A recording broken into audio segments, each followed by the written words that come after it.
Funeral da Constituição da República Portuguesa. Manifesto do Luto. Mutilações à Constituição e declaração contra os Pôncio Pilatos e os Judas Iscariotes. O movimento Revolução Branca nada tem contra os partidos políticos. Bem pelo contrário. Consideramos os partidos políticos um pilar fundamental da nossa democracia. O nosso combate é contra esta classe política antes e pós-Troika. Vocês, classe política, uns de forma passiva, outros de forma ativa, foram responsáveis por 3 bancarrotas. Em 1977, em 1983 e em 2011, que ocorreram durante 40 anos de vigência do nosso regime democrático. Vocês, classe política, foram responsáveis por gerir o maior fluxo de meios financeiros entrados na economia portuguesa sem paralelo na nossa história. Vocês, classe política, foram eleitos com um único propósito: aplicar a declaração escrita que traduz os ideais e orientações da sociedade portuguesa. Essa declaração tem um nome: Constituição da República Portuguesa, também conhecida por Lei Suprema. Movimento Revolução Branca, Força Independente de Cidadãos. Assembleia da República, 25 de abril de 1914. Vocês sabiam, classe política, pelo menos desde 1998, que a situação em que Portugal atualmente se encontra poderia acontecer a qualquer momento. E nada fizeram para o evitar, bem pelo contrário. Vocês, classe política, permitiram que autênticas redes mafiosas, através dos aparelhos dos partidos políticos, se introduzissem nas estruturas do Estado, orientando investimentos e recursos em função dos interesses de alguns e não do coletivo. Vocês, classe política, que tinham a obrigação de zelar pelo nosso futuro em segurança, criaram e criam estruturas repetidas no próprio Estado para se alimentarem. Alimentaram e alimentam, no orçamento, milhares de entidades que não tinham, nem têm de prestar contas. Controlaram e controlam setores estratégicos, fomentando monopólios e cartéis para obter o maior lucro no mais curto espaço de tempo, prejudicando assim toda a restante economia, a que juntaram e juntam os centros de interesses, como a grande maioria das parcerias público-privadas, organizando o país de modo a viverem à custa dos cidadãos e não para os cidadãos. Vocês, classe política, através de uma tática ardilosa de contra-informação, utilizada, neste caso, em defesa de interesses económicos obscuros, procuram confundir a opinião pública portuguesa, recorrendo aos bodes expiatórios para justificar tudo o que de mal nos aconteceu ou acontece. A crise financeira, os mercados, as pessoas habituarem-se a viver acima das suas posses. Temos baixos índices de produtividade, temos de ser mais poupados, temos de mudar de vida, a Troika, e desde que fomos resgatados, para além de outros, a Constituição da República Portuguesa. Vocês, classe política, ao acusar os cidadãos de serem os responsáveis por mais esta bancarrota, tentaram evitar que se fale dos verdadeiros responsáveis, de modo a apurar as mais reais causas que nos trouxeram a esta miséria e punir os culpados. O movimento Revolução Branca procurou, com as participações-crime, contra titulares de cargos políticos, por traição à pátria e por atentado contra a Constituição da República Portuguesa, deu-vos a possibilidade de separar o trigo do joio.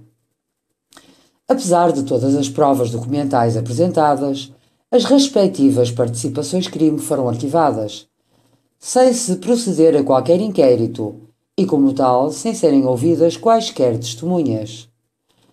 Vocês, classe política, apesar de devidamente informados, todos optaram pelo silêncio absoluto. Quem governou em tempos idos, quem atualmente governa e aqueles que nunca foram governo.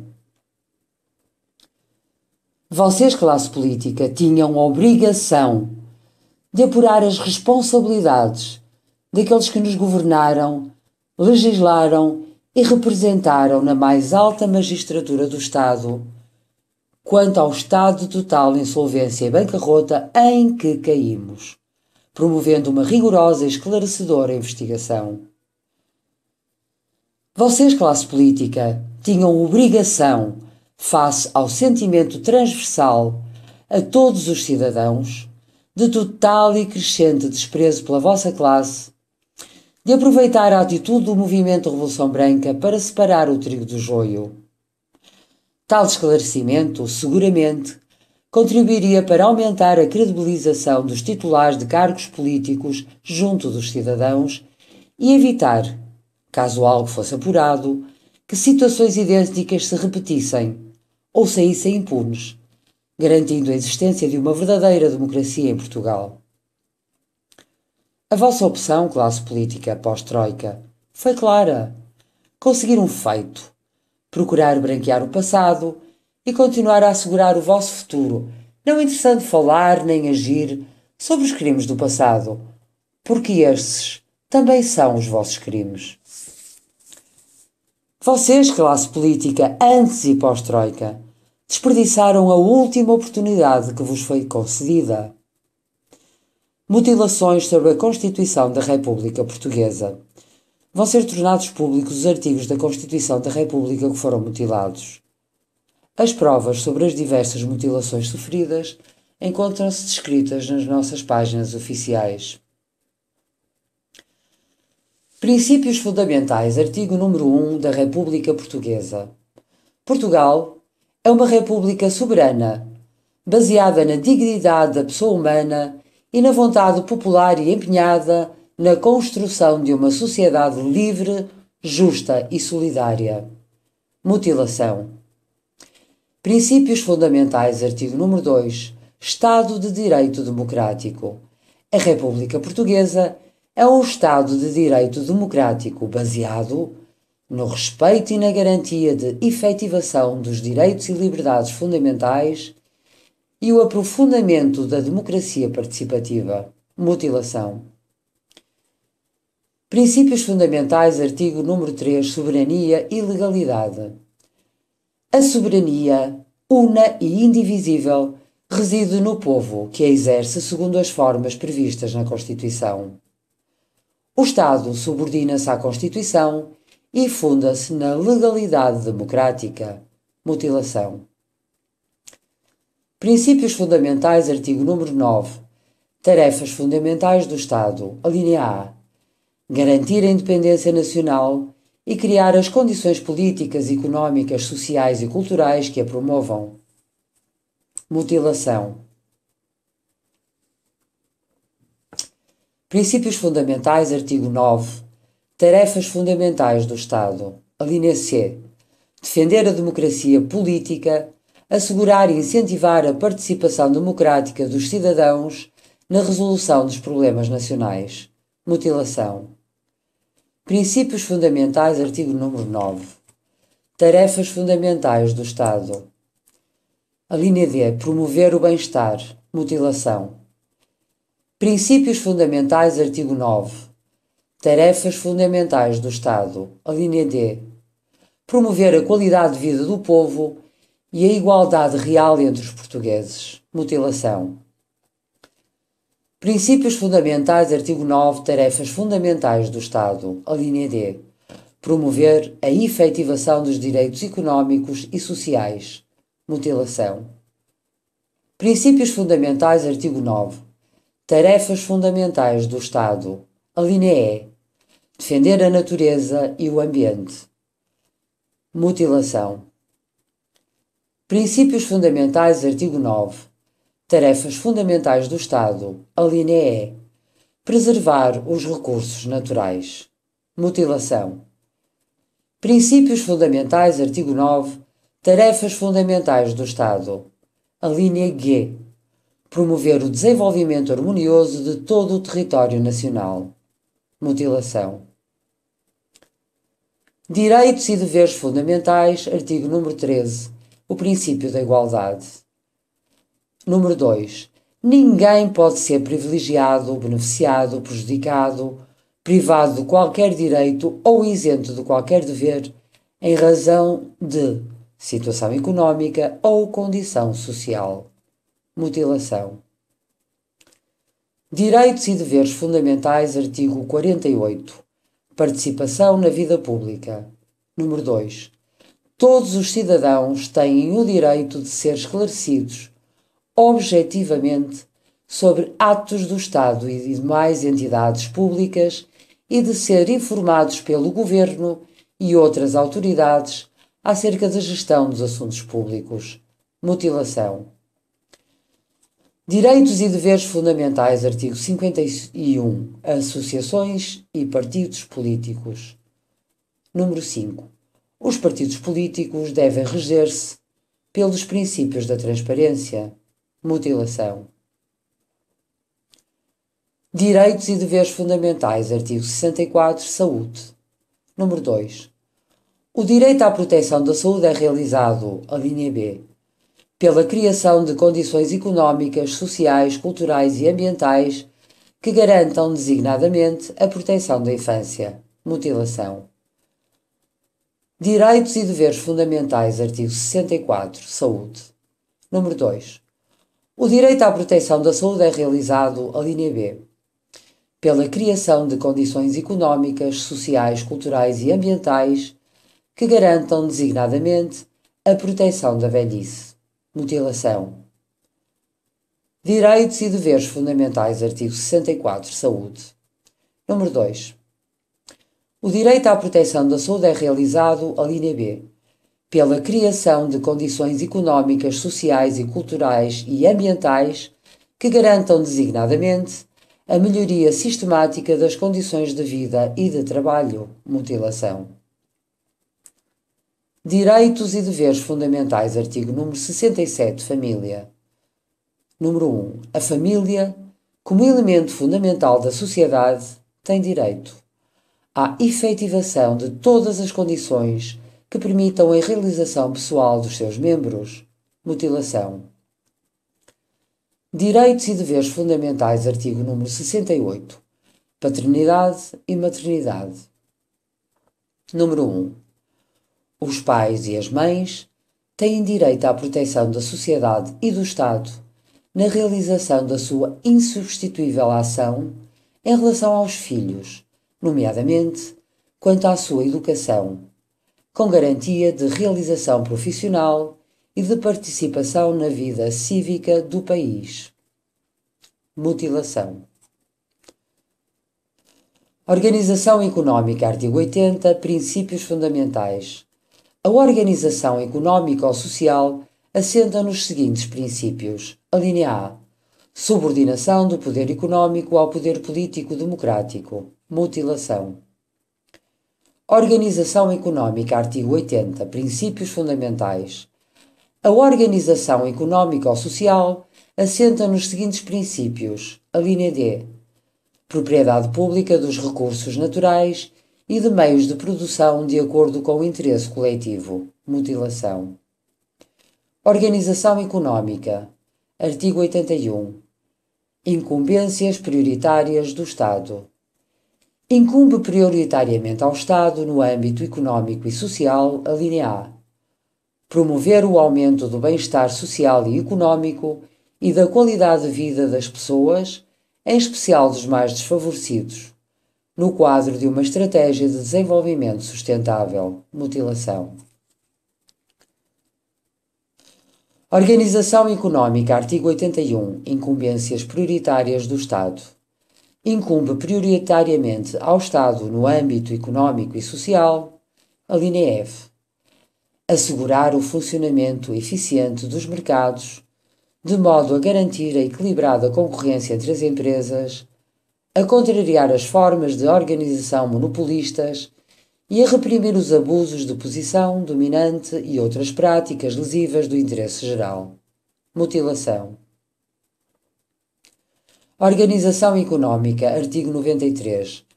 Objetivos da política agrícola. Número 1. São objetivos da política agrícola, a linha A.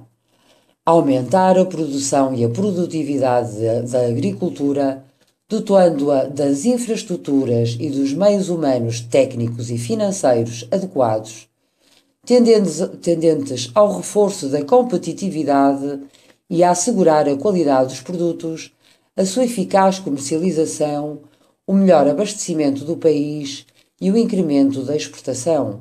Mutilação. Organização Económica, artigo número 99. Objetivos da política comercial. São objetivos da política comercial, a linha C, o combate às atividades especulativas e às práticas comerciais restritivas. Mutilação. Organização Económica, artigo 100. Objetivos da política industrial. São objetivos da política industrial, a linha A. O aumento da produção industrial num quadro de modernização e ajustamento de interesses sociais e económicos e de integração internacional da economia portuguesa. Mutilação. Organização Económica, artigo 100. Objetivos da política industrial. São objetivos da política industrial, a linha D. O apoio às pequenas e médias empresas e, em geral, às iniciativas e empresas geradoras de emprego e fomentadoras de exportação ou de substituição de importações. Mutilação. Organização Económica, artigo número 101. Sistema financeiro.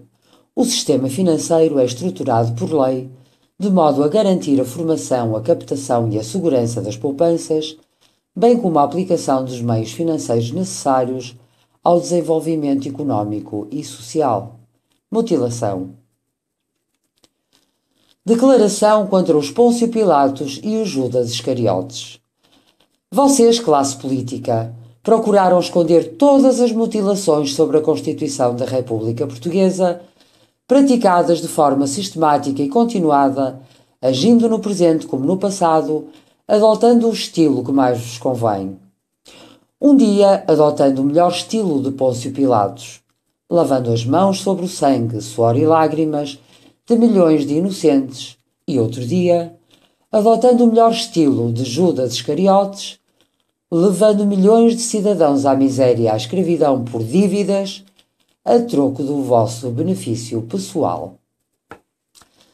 A 17 de maio de 2011 é assinado um memorando de entendimento de Portugal com 3 instituições internacionais com o título Memorando de Entendimento sobre as Condicionantes de Política Económica, que é a maior prova viva, entre outras, do desrespeito continuado e permanente pela nossa Lei Suprema. Organização Económica, artigo 102, Banco de Portugal.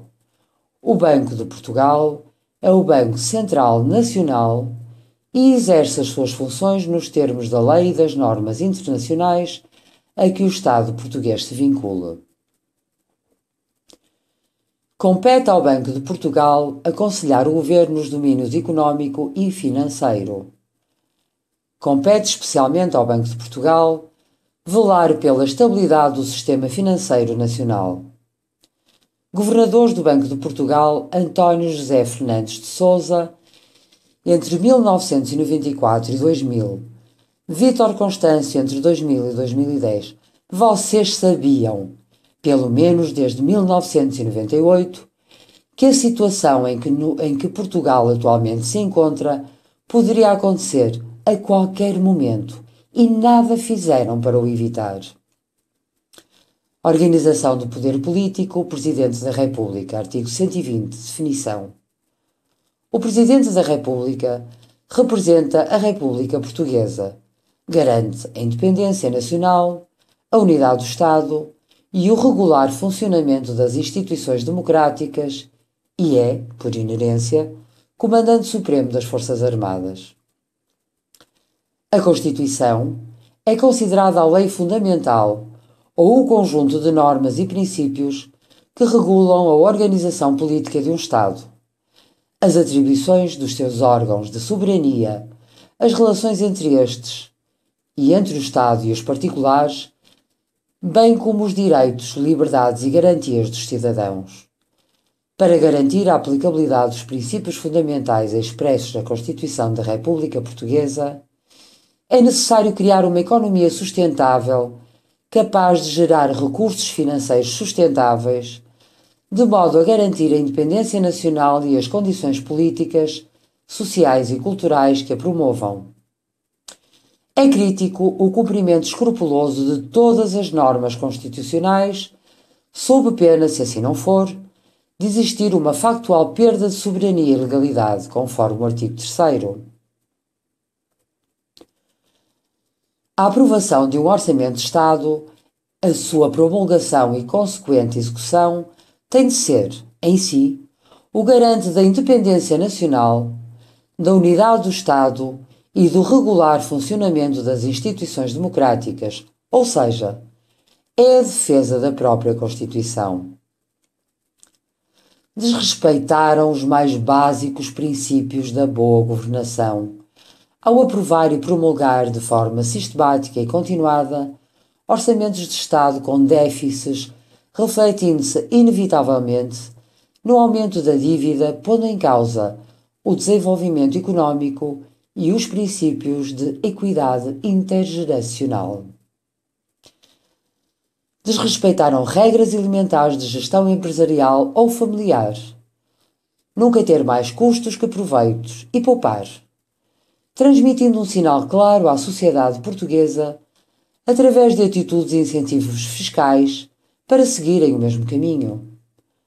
Segundo o descrito no artigo 127.3 da Constituição, organização do poder político, Presidente da República, posse e juramento. No ato de posse, o Presidente da República eleito prestará a seguinte declaração de compromisso: juro por minha honra desempenhar fielmente as funções em que fico investido e defender, cumprir e fazer cumprir a Constituição da República Portuguesa. Presidentes da República Jorge Sampaio, entre 96 e 2001, e entre 2001 e 2006. E Aníbal Cavaco Silva, entre 2006 e 2011. Vocês sabiam, pelo menos desde 1998, que a situação em que Portugal atualmente se encontra poderia acontecer a qualquer momento, e nada fizeram para o evitar, bem pelo contrário. Segundo o descrito no artigo 161, a linha G da Constituição, organização do poder político, Assembleia da República, competência política e legislativa, compete à Assembleia da República aprovar as leis das grandes opções, dos planos nacionais e o Orçamento de Estado sob proposta do Governo. Segundo o descrito no artigo 162, da linha A, da Constituição, organização do poder político, Assembleia da República, competência de fiscalização, compete à Assembleia da República, no exercício das suas funções de fiscalização, vigiar pelo cumprimento da Constituição e das leis e apreciar os atos do Governo e da Administração. Deputados enquadrados nas legislaturas correspondentes aos governos constitucionais, 13º entre 1995 e 1999, 14º entre 1999 e 2002, 15º entre 2002 e 2004, 16º entre 2004 e 2005, 17º entre 2005 e 2009 e 18º entre 2009 e 2011. Vocês sabiam, pelo menos desde 1998, que a situação em que Portugal atualmente se encontra poderia acontecer a qualquer momento, e nada fizeram para o evitar. Antes, pelo contrário. Aqueles que votaram favoravelmente os orçamentos de Estado deficitários tiveram um papel ativo na construção desta miséria. Aos outros, que votaram contra, mas depois nada fizeram, tiveram papel passivo na referida construção. Segundo o descrito no artigo 199 da alínea A da Constituição, organização do poder político, governo, competência administrativa, compete ao governo, no exercício das suas funções políticas, elaborar os planos com base nas leis das respectivas grandes opções e fazê-los executar. Segundo o descrito no artigo 199, alínea B, da Constituição, organização do poder político, governo, competência administrativa, compete ao governo, no exercício das suas funções políticas, fazer executar o Orçamento de Estado. Primeiros ministros dos governos constitucionais do 13º entre 95 e 99, António Guterres. Do 14º entre 99 e 2002, António Guterres. Do 15º entre 2002 e 2004, Durão Barroso. Do 16º entre 2004 e 2005, Santana Lopes. Do 17º entre 2005 e 2009, José Sócrates. E do 18º entre 2009 e 2011, José Sócrates. Vocês sabiam, pelo menos desde 1998, que a situação em que Portugal atualmente se encontra poderia acontecer a qualquer momento, e nada fizeram para o evitar, bem pelo contrário. Segundo o descrito no artigo 189 da Constituição, organização do poder político, governo, solidariedade governamental, os membros do governo estão vinculados ao programa do governo e às deliberações tomadas em Conselho de Ministros. Ministros dos governos constitucionais, por exemplo, do 13º entre 95 e 99, José Sócrates, António Costa, Jaime Gama, Jorge Coelho, entre outros. Do 14º entre 99 e 2002, Jaime Gama, José Sócrates, António Costa, António José Seguro, entre outros. Do 15º entre 2002 e 2004, Manuela Ferreira Leite, Paulo Portas, Luís Marques Mendes, José Luís Arnaud, entre outros. Do 16º entre 2004 e 2005, Paulo Portas, Nuno Moraes Sarmento, António Bagão Félix, José Pedro Aguiar Branco, Luís Nobre Guedes, entre outros. Do 17º entre 2005 e 2009, Teixeira dos Santos, Pedro Silva Pereira, Alberto Costa, Augusto Santos Silva, entre outros. E do 18º entre 2009 e 2011, Teixeira dos Santos, Pedro Silva Pereira, Alberto Martins, Jorge Lacão, entre outros. Vocês sabiam, pelo menos desde 1998, que a situação em que Portugal atualmente se encontra poderia acontecer a qualquer momento e nada fizeram para o evitar, bem pelo contrário. Da parte de quem nos governou, pelo menos desde 1998 até à data da assinatura do Memorando de Entendimento com a Troika, a opção foi clara: beneficiar as relações sombrias entre os interesses privados e o Estado, viverem do sistema partidário ou à sombra dele, não se lhes conhecendo nenhuma atitude de revolta dentro ou fora dos seus partidos para alterarem a situação de desastre anunciado. Foi esta conduta permanente, de má governação, que se orienta não para os fins públicos, mas para os mais obscuros interesses que raiaram a corrupção, que nos conduziu à terceira bancarrota em 40 anos de democracia. Sem dúvida, um recorde mundial histórico. Os que hoje nos governam e que proclamam em voz alta a necessidade de assumirmos um elevado sentido patriótico e de sacrifício, foram os mesmos que durante estas 2 últimas décadas alternaram entre governo e oposição, desempenharam cargos de relevo, beneficiando de todas estas relações sombrias. Esta classe política, que tinha a obrigação de zelar pelo nosso futuro em segurança, criou e cria estruturas repetidas no próprio Estado para se alimentar, alimentou e alimenta no orçamento milhares de entidades que não tinham nem têm de prestar contas. Controlou e controla setores estratégicos, fomentando monopólios e cartéis para obter o maior lucro no mais curto espaço de tempo, prejudicando assim toda a restante economia, a que juntou e junta os centros de interesses, como a grande maioria das parcerias público-privadas, organizando o país de modo a viverem à custa dos cidadãos e não para os cidadãos. A classe política pós-Troika conseguiu um feito. Foi para isso que foram para o poder, para branquear o passado e continuar a assegurar o seu futuro. Responsáveis pelos crimes do passado? Nenhum. Esta classe política foi trilhando o seu caminho. Presidente da República em funções, Aníbal Cavaco Silva. Deputados enquadrados na legislatura correspondente ao Governo Constitucional em funções, 19º. Primeiro-Ministro em funções, Pedro Passos Coelho. Vice-Primeiro-Ministro, Paulo Portas e correspondentes ministros. E é este o seu legado.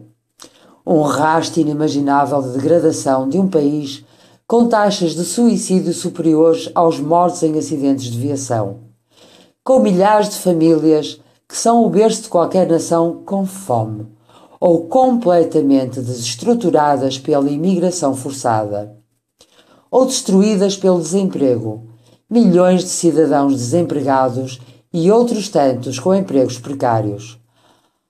Aos Pôncio Pilatos e aos Judas Iscariotes mencionados dizemos: vamos colocar dentro da cerca os bodes expiatórios que nos tentam impingir todos os dias como justificação para o estado a que chegamos. Vamos nos concentrar no que nos fez chegar a este ponto. Unir os cidadãos, punir os culpados e afastar os incompetentes, pois é a única via para evitar que males do passado se venham a repetir no futuro. Depois de enganados, roubados e escravizados, só nos resta um caminho: começar de novo. Contribuir para o aprofundamento da democracia, reconstruir Portugal e torná-lo um excelente exemplo de boa governação. Do livro Corrupção e os Portugueses, Atitudes, Práticas e Valores, de Luís Sousa e João Triães, retiramos a seguinte frase: uma ordem política que não providencia aos seus cidadãos os instrumentos de salvaguarda do bem-estar, que não resolve os seus problemas, que não desempenha bem as suas funções de regulação dos problemas sociais, será sempre considerada ilegítima, independentemente do modo democrático como sejam tomadas as decisões ou de quão aberto seja o processo de decisão à participação dos cidadãos. Com o poder que é concedido à sociedade civil pelo artigo 21º da Constituição, direito de resistência, todos têm o direito de resistir a qualquer ordem que ofenda os seus direitos, liberdades e garantias. O movimento Revolução Branca, força independente de cidadãos, irá resistir, como oposição a este regime de falsa democracia, e orientando sempre para a não-violência, recorrendo às mais diversas formas de combate cívico. Unir os cidadãos, punir os culpados, afastar os incompetentes, contribuir para a alternativa, reconstruir Portugal, tornando-o exemplo de boas práticas, serão os nossos objetivos orientadores do movimento Revolução Branca, força independente de cidadãos. Primeiro ignoram-nos, depois riem-se de nós, depois combatem-nos e, por fim, vencemos. Políticos criminosos, estamos à vossa espera.